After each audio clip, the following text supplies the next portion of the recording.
and would do power to 2 and a boyfriend abedi na de MPP form so me yanim before now he will be to say Abronye and or regional chairman. It tells you where the party is. Why is it wrong?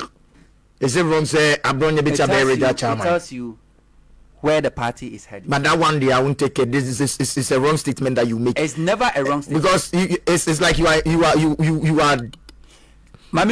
on his personality. I'm Abronye to Ghana man. Give me one quote. I just say Abronye a badrimba. I also timi dini penim etim di ekua friend amanyuko MPP nim. Just one. I didn't know I said just one. But there are instances ono so ne manfo ahia wa cancer padi ase and I make sure say enne kotoko ni ho enne de apese edi ade. Say enti pese bunufo na ehunu ni papa panyina na. Me nkasa bunufo MPP fo a mo bunu mama ehunu nyansa anyi nyansa ni aman ni o mani second ni.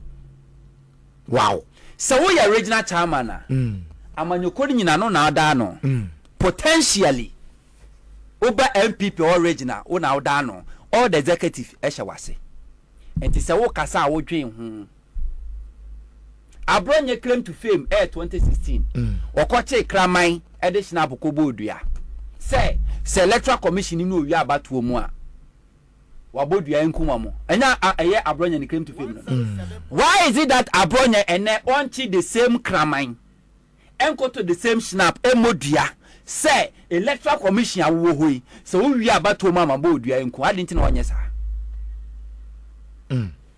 adenti na onye sa but maybe I will trust this electoral commissioner.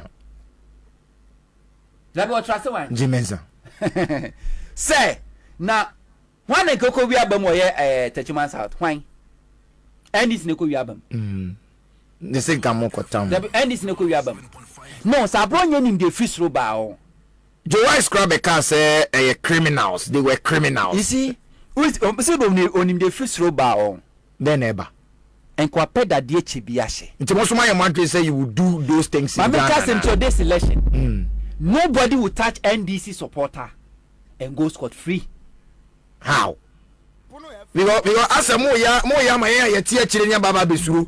Obi e kwa koto abana obesuru because as a when they but there is no peace. No, there will be peace. Obi anu akatina say oh NDC ni a fansa ko ka MPP ni bi ko preventing no so man nto aba ko tete ni da bi. Okay. Nemum se metewa menka bi nhemu. Na adun sa be wo mani a. Na meja ma adun sa wo mani because ye pe abato maso wie. Da bi ba kofo fie nkwa na ye ma na ye. Tu fi say wo mo ayeku o ma de hye o Techiman South no. Mu fie nkwa na afi bi anya ye ma na ye ana. Nobody is preaching violence. Name on this election, a boot for boot. You do me, I do you. A more similar. Obedient in Sawa when near. Now, so dear one. It will make Nyansa be a name so sign Peace Park. Why? 2020 election, yes, sign Peace Park and I answer. Mosai. Okay. Ye to abani we no. From 1992, what is here called to abami nipa 80 da. That be mean TB sada. Sa nipa 80 na eku omo no. Omo den krata ba si sign Peace Park no. E de no mo kafa. Peace Council for. Yeah, e dey na makafa. Na no Peace Council for ko NDC headquarters. Uko NDC headquarters omo reception. Sa nipa nwotwe na eku omo no mu nyina mfoni bobo ho. Peace Council for edu reception ho. Ehwe mfoni no. Efro kokotena NDC office conference room catch them so let bygones be bygones.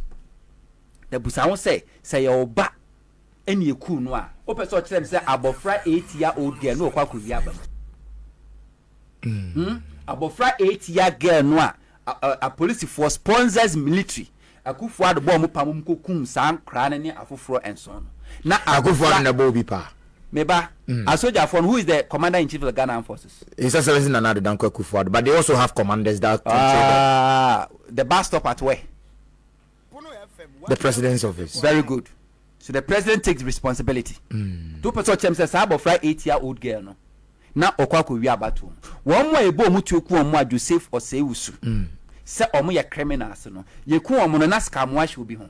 So do you believe that the president will sit down and see say any man for would do many more to abama no so may president to instruct people say kono kokum san krofo wi ado refia na When a car all die. But is it a statement? A statement. Is it just a statement? Oh, opposition, I can't just all die. Wabe president under his watch, the first presidential election of Kufuor supervise here as a president. Ye kumunipa makumaku 8. Na catch him say a mere statement.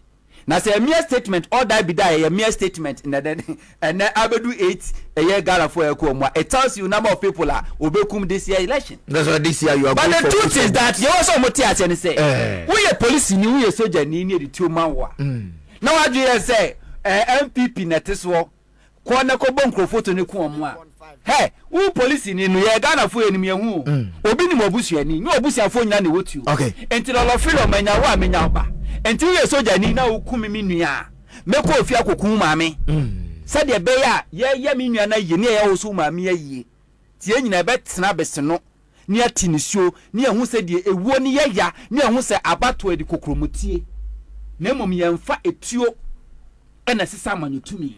Huntor, why don't we preach peace rather than fueling this? Who is preaching violence? No, say ya ku mi ni ofusu ko tutu a ya mo so very tellati some tutu asumdwe ntino MPP for tutu a ekum obi a no kumandisi ni intransidin because ya pasumdwe but MPP ni bi anka so betutu ana no say na maka brebra mama ni ama ede asem na Abronye kan.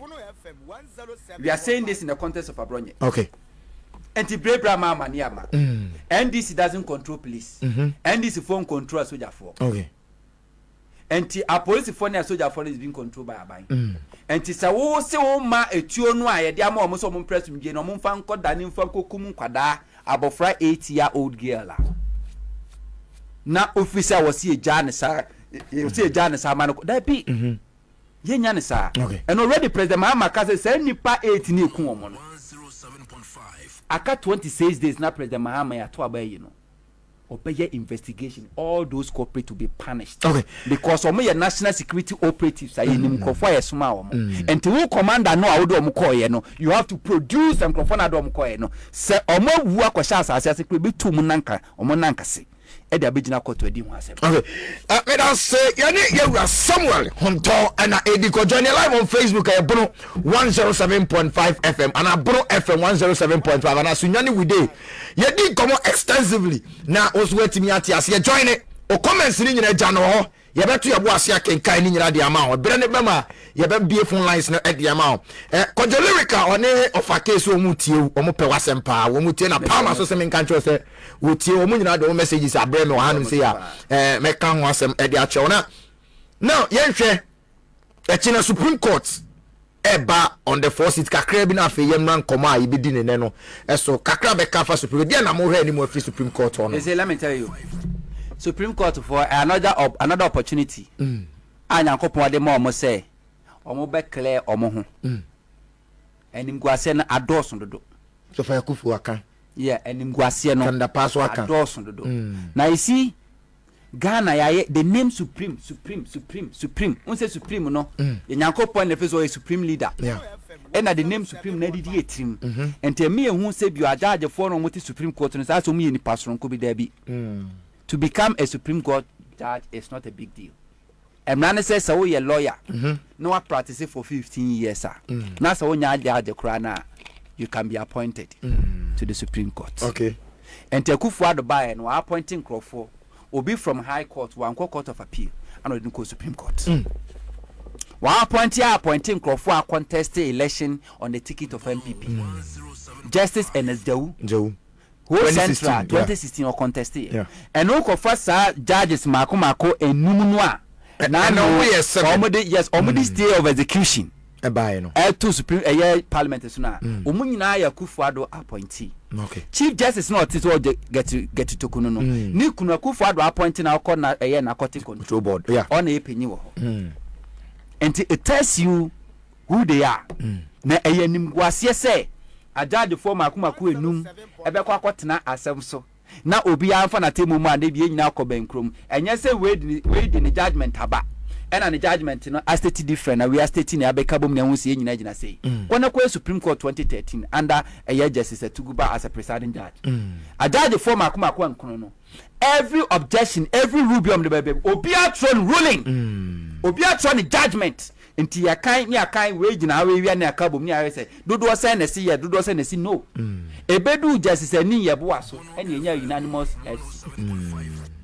na ade ba ko wo say judge 40 ase ni say and all the posts on my year barometer dia ba nyina say Ghana for gidi omuwo e watem wo mu titru ni Supreme Court no and the Ghana for so omoji Supreme Court today e 38%. Say en so na ultra wa fi na de also mutase say ansana de nipa be ko school akosua law no nyankopo bo nipa dasani no wo ma obi a sense of judgment anything na nananom o man call law school na so kwa himfie ni edi asema na hu say yes enyansafo ni King Solomon wan call law school King Solomon no onye lawyer no onye judge na so ne judgment obi hu wisdom ewom constitution is said Constitution no article 97G say uba parliament ewa amanyokuo bi di mu na sa emfie na no ye na hye bedwani no wo da ne ho kodon amanyokuo fufura wakunya abo uba amanyokuo di mu na wo se okọ content kro wakunya abo uba na hye bedwafie wo se content kro na sa fe do kodon amanyokuo bi wakunya abo okay 2020 November MPP a year Speaker of Parliament Ero Makokwe MPP kofa MPP Constitution chapter 9 MPP Constitution says so MPP ni ba na se oko contest election ewo baby a MPP for ayu omo parliamentary candidate automatically you are official membership yeah it's automatic so MPP ni na se oko e campaign emma amanyoni fufuro bi na amanyoko fufuro bi a enye MPP a automatically have official membership enti so kofa emrahye bedwafo maako mienu no a omo ye MPP for no omo ba emrahye bedwafie to ababo omo se MPP ene omo so omo ko kontenkro enti article 97G no eye clear no ambiguity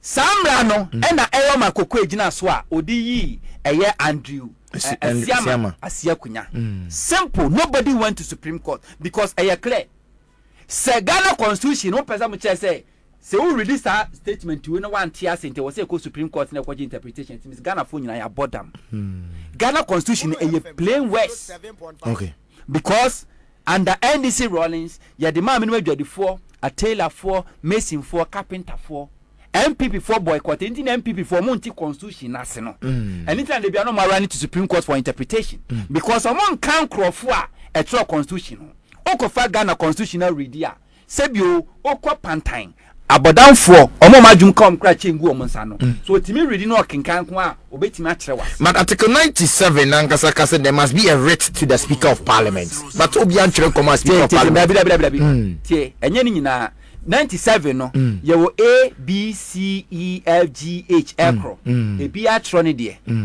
te se emrahye bedwani ama Parliament ame ya juma for 15 days emra ne say antwankwa koma Supreme antwankwa koma Speaker wo mra ye de faso ye de be ko privileges committee but ukofa G no a e clear cut the moment was switching from your party original party out the bar parliament no equal independence and as any other political party no automatically will sit in vacant and then metie Jogate okujire ma Fenyo Markins and afi so attorney general Godfred Odame omo argument mu make ne say argument mu make pass CCN ne say over issue na da ho CCN na they are going for the 9th parliament which is not the 8th parliament eya bodamsem wokoye mrahye bedwani a wo mfie nan sa obekọ for re-election sa obewene anasa onwene no enye parliament asem parliament the order say ya to aba ma wo na yeso a ono abeye mrahye bedwani until next election is not parliament business within 4 years until so cattle say your seat will become vacant the moment you switch your allegiance from your original political party to another. What do you want to tell me? Say next election 107.5 and maybe next election omo corner then na chese omo be we ni so ka the constitution Ebetimi atrase so nipa simensi obekọ election obewe ni but any clear ni seat ni vacant. Akunya wonte so no can who wakunya wotiswe. Wotisu sesia ni betimi asake wo. Se firi akunya no so. Na mente so dia so ntimi. Na sa wonte so a ebetimi akaje so akunya. Vacancy kire se firi akunya no so. Ente na wotiso no anya timi ni clear ni vacant. They ever see what nobody knows. 07.5. In any case, if that's what a man can, Ero Makokwe, afenyoma ki osora okasa no wa popo na nisa pranking sima asebio ye de ahuma asona. Don't you see you are going no, this is not personal. This is not personal. But when somebody is trying to play with our intelligence, we should be bold enough and call the person out. But can't we make it a straight statement like no? What forming certain statements? What afenyoma concerning 2020 no parliament. Not all. Papa Bible said onim papa wanya ne bone. Tina onim se etiamra. MPP for eyi Andrew Asiama Asiakunya. E die na afenyoma ken e kan de fa ho. The same MPP some 2 years ago, Oman Tran Koma Speaker of Parliament say on declare can say shall a friend is Sarah Joseph only vacant, because we are absenting himself from Parliament for more than 2 weeks. I don't know man go Supreme Court for interpretation. And the MPP is just choosing, but be a city or mono. No, my idea in favor of mono. Let's go to Supreme Court to protect us. And no catch as a Speaker of Parliament. We need to me say. Well, nobody declares seat our parliament vacant. But don't you say we are taking the right of the constituents also from their hands? The same Supreme Court now can once a month. Jachi kwesi na sin off. Supreme Court catch one team friend who say oh yeah. For 1 year, Supreme Court stop pay Jachi kwesi from going to Parliament to represent the people. I say no for me and tefre. I say no. Sebi ensromwa eniguo. Omo to abayi Jachi kwesi 2020 election. Sebi eyankotre ene to abayi no. And it's a Supreme Court to be catch say just 2 months to election. 07.5. And some fata say some na shebedwafo no omo seat be vacant. Now who the same Supreme Court won't prevent a sitting member of Parliament for 1 whole year. One man court, one man Parliament. But no representation. This same judiciary. But the Supreme Court found a verdict in Metu Grantin where you stay of execution. You don't have to wait. If somebody is using politics, Supreme Court on my year, MPP and next, that's why you need to get it. Shadie, afenyoma no the case in the court no. Afenyoma no, the claim no. Relieve or seeking or you Article 97G. Article 97G says so we a member of Parliament. Oba apanuko bi dimo. Na so china bi oko independence wo kunyabo. Oko Supreme Court wa dia wo hwehwe no. Enchiremu na wo hia na Supreme Court. Supreme Court doesn't go beyond their wo hwehwe. But oko Supreme Court wo no na. No a HSS oba Parliament as independent candidate. Na fe oko John party bi o sit abon. And can't afenyoma ki really but Supreme Court they back on then no shame afenyoma ki court say your man is still of execution for saying 10 days. Then Supreme Court say oh yeah infinity. How can you grant adia nipa na kasa ono ni na assemble court no? Oh, how can you grant afenyoma ki say NDC be majority in Parliament ha ebema Akufo-Addo ban ayon popular. Ebema Akufo-Addo buying omu policies bebre any taxes ahodo meba NDC be revise. No mema Akufo-Addo abamu no aye den di amano. Then Supreme Court say yes. Yajitum say NDC be majority a amamu no be di Akufo-Addo buy be popular. What is the Supreme Court business? A Supreme Court they decide who becomes majority and minority in Parliament. Man look at this. Akufo-Addo policy or the buy no. Say a bear popular na say popular na Supreme Court for say there. Enyemojuma. That is not your business. Who becomes majority and who becomes minority is not Supreme Court business. Ghana Constitution again say Emrachebedwani resign and as we free mu 6 months to election ayanko by election. Yeah. Because when you say election are being true. That's what the Constitution say. Now the Supreme Court is telling us say yentimi declare those seats no vacant 2 months to election wabodam ma unto ma me bisa we o said the more case grounds in favor the NDC in winning now we benya majority in parliament there with a few months to elections 26 days to election there. This majority thing that you are fighting no. Do for the go and read the constitution. Constitution is say you protected this constitution jealously.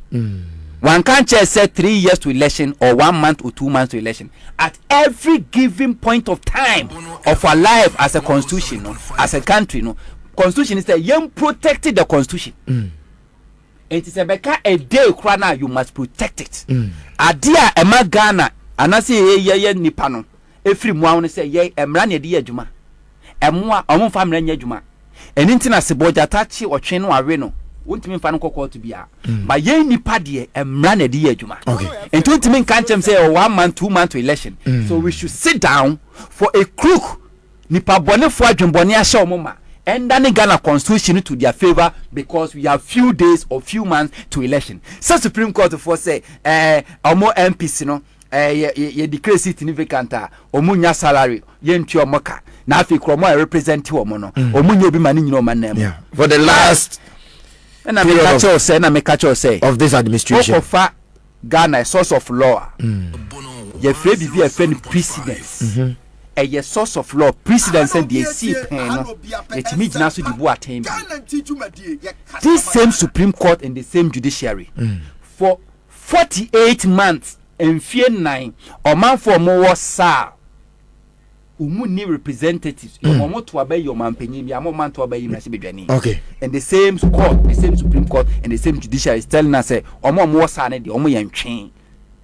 And the same Supreme Court is telling us say as enough for kwakuo and the Supreme Court say MP meba also MP before you ever by election Supreme Court has to pay as enough MP that question for 1 year. Okay. Someone friend or one call parliament as a speaker of a member of parliament. What me prevent as enough for 1 year without a representative? What me stop it? I prevent a man from Warsaw for 4 years without representative, and you want to tell me say 2 months? Our constitution and say we free party we don party we see tabono. Oh, Bekache me say your reason o person mo try on say so mu free omunya representative. Say bi oni about them and better wase. There's no logic, there's no common sense, there's no precedent. Doesn't give common sense and reasoning to a precedent. And then the Supreme Court wa onu ankasa ni wuli odeba no when we gina ha, we gina ha. We need say your integrity. They don't have conscience. They don't take a inspiration from their own ruling. This same Supreme Court. Okay. And Supreme Court person say judge for and so no. Omna person say Ghana ye na betimi akire amanyuku ebe majority in parliament and minority in parliament. That is not their work. That is not democracy. Yen kotwa ba Ghana for over 18 million. And take a decision. No more take a decision. We are not Ghana for Makumaku enum. Akota Supreme Court said the air penny by any juma. In any case, democracy na no. You see multi-party democracy. Yeah. President Yetono Swaba. Yetono Swaba. And Mashibu for Thomas Swaba. Speak a judge for one Thomas Swaba. Yeah, appointed. And why must we sit down for few people appointed by a political head to take Ghana for right? No, this is not democracy. This is madness. And we must stand and defend the constitution because Yanyani sa utie asamwa kanapaka some few years ago. Yeah.